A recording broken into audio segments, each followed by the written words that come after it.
Welcome back to the Digital Imaging channel. I'm Will, and today we're going to be giving you a short guide to aperture card scanning. Aperture cards are a type of microform that are created by taking a piece of microfilm, usually a single image, and putting it into a hole or an aperture on a kind of cardstock type material, creating a hole in a card's an aperture card, and that piece of microfilm is in that aperture. The cards are typically about 3x7, so they kind of look like this, and they're generally used for documents like engineering drawings, plans, maybe oversized books, things that take up a large image on a piece of microfilm or are an individual image for a record. The types of aperture cards are your standard, your holograph, and then within that you have your 35mm and your 16mm. And you can have a variation of any of those, so you could have a 16mm standard, a 35mm holograph, or a combination of those. It just depends how they were originally created. When you have a 35mm card, it's gonna be one image per frame. So you have that large format document on that 35mm microfilm image that's in the aperture card. When you have 16mm, you may have multiple images in that 35mm frame, or you may actually have channeled 16mm images, so two channels instead of a single aperture.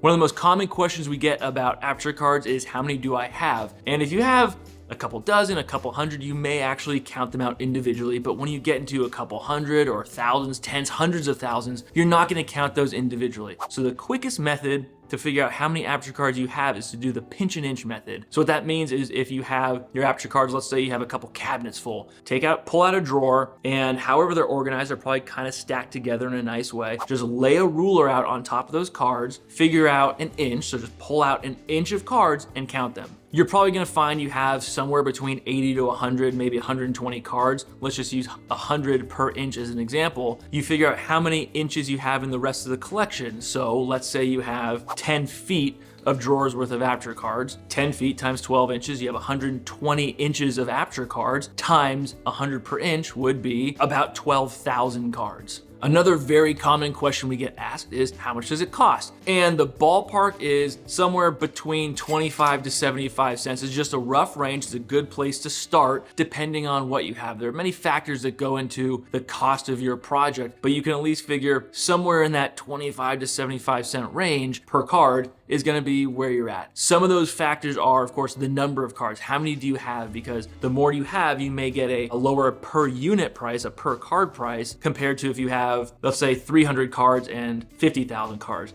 Different pricing. The type of card can affect the project, because if you have the standard 35mm card compared to a dual channel 16mm card, they're scanned differently, and the 16mm multi-channel is more difficult to scan and takes a little longer, so that price will be different. Indexing is a huge factor. Most of the time when we're doing aperture card scanning, we're gonna index them or digitally name them from that title strip on the top. So you have the card here, you have that title block on the top of the card with something typed or written out there. That's the most common way to index these cards. Whatever's on there, we name it by that or field it in some fashion, and that's the file name. You can also index to the actual image. So you scan the card, you see the digital image, find some information from that image and capture it that way. That's a little more expensive because you have to look around and find it on the image rather than the physical, easily identifiable card. And then another method, if you have the holograph style cards, is getting the information from the actual card. Those punch holes indicate what that file name should be. The thing with holograph though is that it's not always gonna be 100% reliable. So if you use the holograph method, sometimes the information that comes out, it may just not read. Information may not come from that. So then there would have to be another step to go to the image and capture the information from there. Also with holograph, when it comes out of the scanner and processing, you get that file name, it's just gonna be a string of information. Whatever that holograph card said,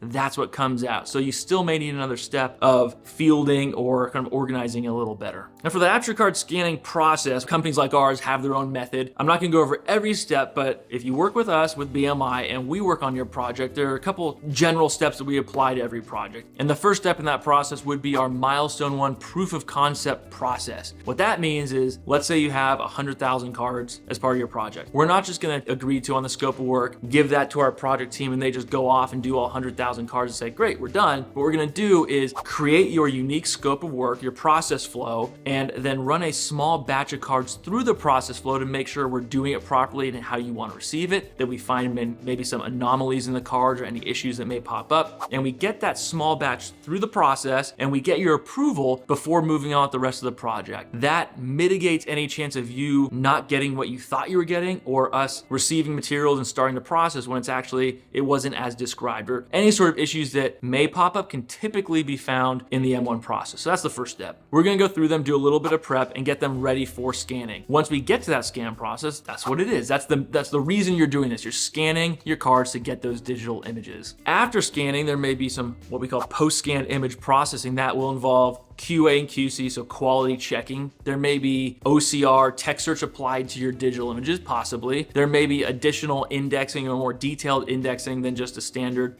file level. You may also need some rotating of images or framing / cropping, depending on how those images are arranged in the actual card. And especially if you have a 35mm frame, so you have that aperture sitting like this, but then multiple 16mm images, instead of just receiving one image with those 4 documents on there, you may want each individual document as its own file. That would require framing or cropping, as we call it. So those are all part of post-scan image processing. And then lastly is the indexing. So before we deliver your files, we have to index them. That could be by the card title, as I mentioned, maybe the Hollerith information, or maybe even the document or file level from the actual image. So those are the high level steps. There are of course a couple more things that go into it, but high level, that is what you're getting if you work with us and we scan your Aperture cards for you. And then to actually use the digital images, once you get the files, there are a couple formats you can get them in, what we would call the traditional method, like we deliver PDFs or TIFFs or JPEGs. You may have a system you're gonna load these to, so we give you those files and you get them into your system. Maybe you just keep them on a network drive or on the USB, just kind of backup, or you don't really use them a lot, you kind of have it in storage for when you need it. That would be traditional method. You also have our digital reel method, which is our secure web-hosted application where you can actually view the physical card as it existed, and then also the scanned image. So you can click into that, but you have that historical context of the original physical card that you could always go back to and check on. We're basically virtually replicating your Aperture cards with all the additional benefits of digitizing. There's also grayscale image enhancement. So sometimes, especially with microfilm, which is part of Aperture cards, they may not be the best quality. So within Digital Reel, you have the ability to enhance the card and the images and adjust brightness, contrast, maybe de-skew it, remove any speckling, things of that sort to give you the optimal image based on what you believe is optimal. And there's also global text search. So if you have, again, let's go back to the 100,000 card project. If you have that many cards, you may not know where something is, but you know what you're looking for. With global text search, you can do a quick search